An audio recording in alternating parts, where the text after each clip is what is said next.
Bismillahirrahmanirrahim. Assalamualaikum warahmatullahi wabarakatuh.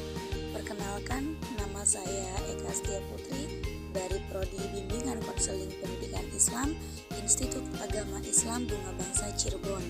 Di sini kami selaku perwakilan kelompok 15 yang bertugaskan sebagai moderator sekaligus pemateri pertama dan ditemani oleh rekan kami Saudari Afifatul Mauliah sebagai pemateri kedua dan rekan kami yang terakhir Saudara Muhammad Khairun Ramadan sebagai pemateri ketiga.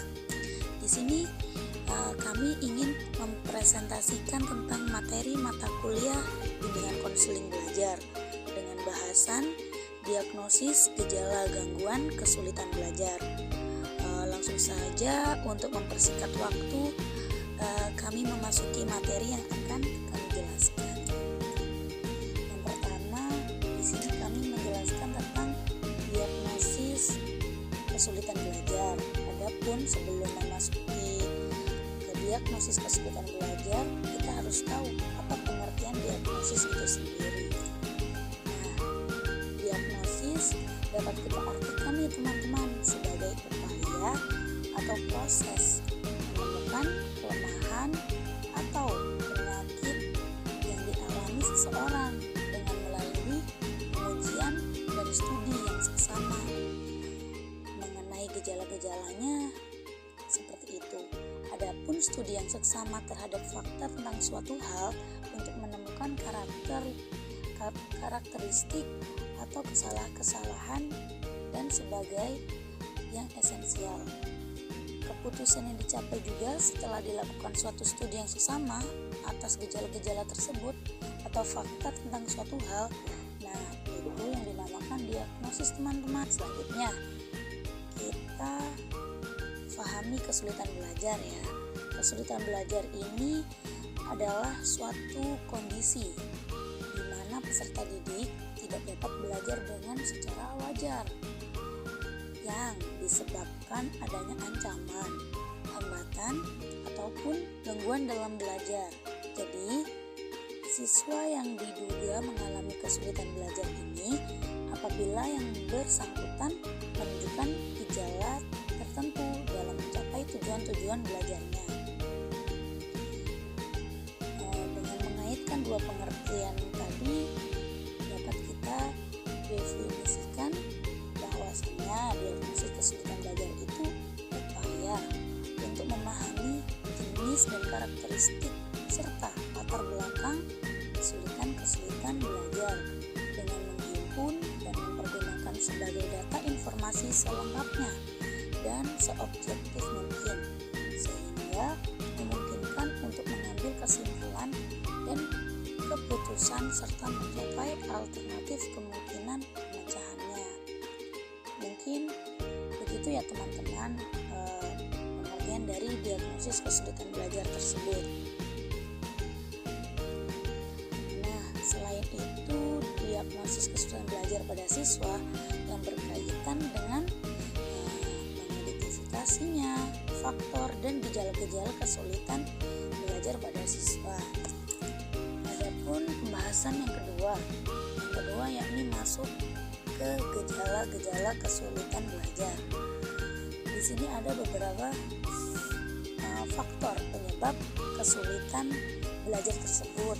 Di antaranya, yang pertama, menunjukkan hasil minim dalam pelajaran. Misalnya, nilai rata-rata rapot yang dicapai kurang dari batas yang ditentukan. Yang kedua, usaha tidak sebanding dengan apa yang dicapai. Maksudnya apa nih? Nah, maksudnya di sini peserta didik sudah berusaha semaksimal mungkin, akan tetapi kenyataannya yang didapat tidak sesuai dengan ekspektasinya. Begitu. Yang ketiga, siswa tidak dapat mengikuti kegiatan belajar mengajar dengan maksimal. Contohnya dengan keterlambatan pemahaman terhadap pembelajaran yang sudah diikuti. Seperti itu, teman-teman. Yang keempat, siswa berperilaku tidak selayaknya murid pada umumnya.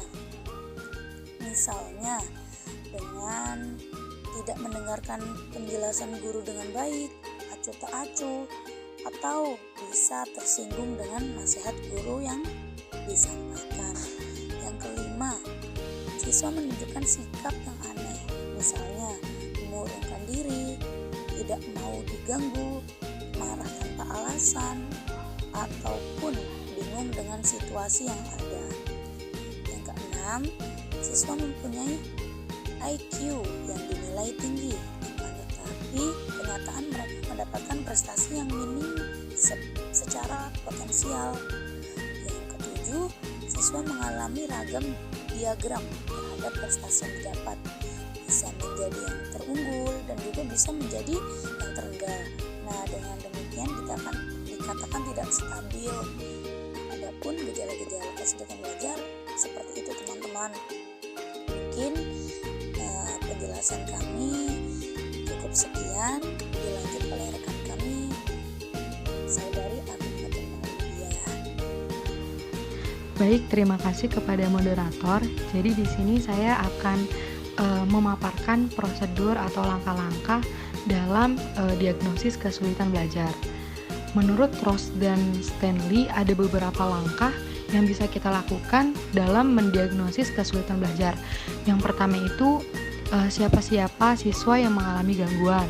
Kemudian di mana kelemahan itu dapat dilokasikan. Kemudian mengapa kelemahan itu terjadi. Selanjutnya, penyembuhan apakah yang disarankan, dan yang terakhir, bagaimana kelemahan itu dapat dicegah. Pendapat Ross dan Stanley tersebut juga dapat dioperasionalisasikan dalam memecahkan masalah atau kesulitan belajar siswa dengan tahapan kegiatan. Yang pertama, kita dapat mengidentifikasi siswa yang diduga mengalami kesulitan belajar terlebih dahulu. Yang kedua, dapat kita lakukan analisis prestasi belajar siswa di kelas. Kemudian yang ketiga, menganalisis perilaku yang berhubungan dengan proses belajar. Dan yang keempat, kita bisa menganalisis hubungan sosial siswa tersebut. Selanjutnya ada cara mengidentifikasi stres, trauma, dan depresi. Stres merupakan bagian dari gangguan mental yang biasa dan sangat normal dialami oleh hampir semua orang di dunia ini. Stres juga dapat diartikan sebuah perubahan perilaku, seperti apa reaksi kita terhadap suatu peristiwa lah yang dapat menyebabkan stres tersebut muncul dan membuat kita menjadi orang yang berbeda. Penyebab stres biasanya terjadi dan berawal dari peristiwa yang buruk. Reaksi kita kepada peristiwa buruk itulah yang akhirnya membuat gangguan suasana hati dan perilaku kita berubah. Menurut Puji Pratiwi, stres sangat mudah dilihat dan dirasakan. Ada beberapa ciri yang kita lihat pada diri sendiri maupun orang lain. Adapun beberapa gejala dari stres adalah gangguan suasana hati, pola makan, jantung berdebar, dan seringkali berpikir terlalu negatif. Nah, kalau trauma itu gangguan psikologis yang terjadi pada peristiwa buruk atau suatu kejadian yang dialami oleh seseorang sehingga mengakibatkan perasaan tidak nyaman. Kemudian membuat terbayang-bayang di pikiran orang tersebut. Gejala dari trauma biasanya ditandai dengan adanya gangguan mental, fisik, maupun perilaku pada seseorang. Seperti terus terbayang-bayang pada peristiwa buruk, sulit beradaptasi dengan lingkungan, pola makan, mudah lelah. Nah, menurut Irwanto dan Kumala, peristiwa atau kejadian yang intensitasnya di luar pengalaman manusia menimbulkan rasa takut yang luar biasa karena dipersepsikan akan mengancam kesejahteraan fisik dan jiwanya. Jadi dapat disimpulkan trauma itu suatu peristiwa buruk yang menimpa seseorang sehingga mempengaruhi perasaan tidak aman setelah peristiwa tersebut berlangsung. Seperti itu. Nah, beda lagi dengan depresi. Depresi itu adalah reaksi normal ketika orang melalui perjuangan dan kekecewaan dalam hidup. Seringkali orang menyebutnya sebagai depresi. Tetapi secara klinis, depresi lebih dari sekedar perasaan sedih saja. Jika Anda terus-menerus merasa sendirian, putus asa, dan kekosongan dalam hampir setiap aspek kehidupan Anda, dan perasaan itu semua tidak mau pergi, maka kemungkinan Anda mengalami atau yang juga dikenal sebagai gangguan depresi. Nah, gejalanya itu yang pertama itu rasa kesedihan yang mendalam, kemudian kehilangan nafsu makan, lekas marah, ketidakmampuan untuk berkonsentrasi, membuat keputusan yang baik dan mengingat frustasi atas hal-hal kecil. Kemudian ada kehilangan minat dalam kegiatan yang sebelumnya dinikmati. Kecemasan dan kegelisahan yang berlebihan. Itu menjadi gejala dari depresi. Sekian paparan materi dari saya. Kemudian materi selanjutnya akan dilanjutkan oleh pemateri ketiga, yaitu Ramadan. Baik, melanjutkan pemaparan materi dari rekan. Adapun faktor-faktor yang mempengaruhi hasil belajar ini, ada 2 faktor yang mempengaruhinya. Ada faktor internal dan faktor eksternal. Dari faktor internal ini terbagi menjadi 2 aspek lagi, ada aspek fisiologis dan aspek psikologis. Faktor eksternal ini meliputi mempengaruhi kegiatan belajar ini diantaranya seperti lingkungan sekolah, guru, staf, teman sekelas, keluarga, dan lain sebagainya. Simpulan,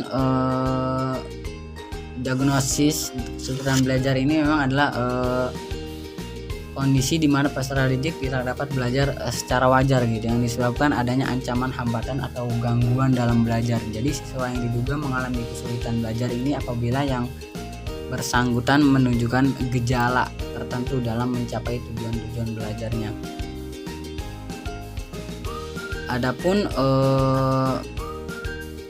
dengan kita mengetahui gejala-gejala kesulitan belajar yang ada, dapat kita ketahui dan mengidentifikasi faktor-faktor tersebut. Jika sudah terdapat gejala-gejala kesulitan belajar tersebut, dapat kita pungkiri akan munculnya gejala seperti contoh stres, depresi, dan masih banyak gangguan lainnya, dan juga proses terjadinya gangguan kesulitan belajar dengan perlahan-lahan ataupun langsung dengan perubahan drastis. Cukup sekian penyampaian dari pemateri kami berdua, kurang lebihnya mohon maaf. Assalamualaikum warahmatullahi wabarakatuh.